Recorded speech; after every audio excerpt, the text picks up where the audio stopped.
आज आहे ना मम्मी परत निघाला होता माहेरी. आता दिवाळीसाठी नाही बरं का, दिवाळी ऑलरेडी झाली, पण आता लग्न समारंभ वगैरे ते चालू होते, मग त्यासाठीच निघाले आज त्या. आणि वीर त्यांच्या मागं लागला होता.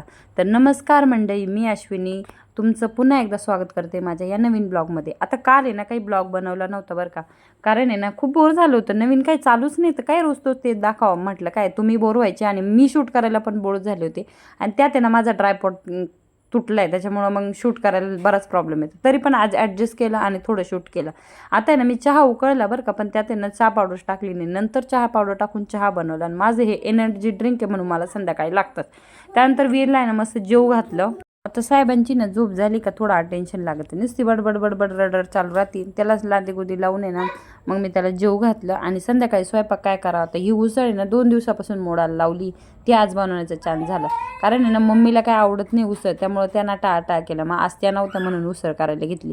त्यानंतर हे पापड आहे ना बाहेरचे म्हणजे दुकानातले, आमचे घरचे पापड आहे ना 6 महिन्यात लिटरली 5 किलो पापड संपून जातात. म्हणजे बघा किती पापड खाता आमच्या घरात. पण मला नाही आवडत बाबा, मला फक्त तळलेले आवडतात आणि कधीतरी तळतो बाबा आपण, त्याच्यामुळे कधीतरी खावचे लागतात. त्यानंतर वीरला खूप पापड आवडतात, मग त्याचं पहिलंच मला पापड दे. चला तुम्ही पण मग चॅनलला सबस्क्राईब करा आणि निरोप घ्या.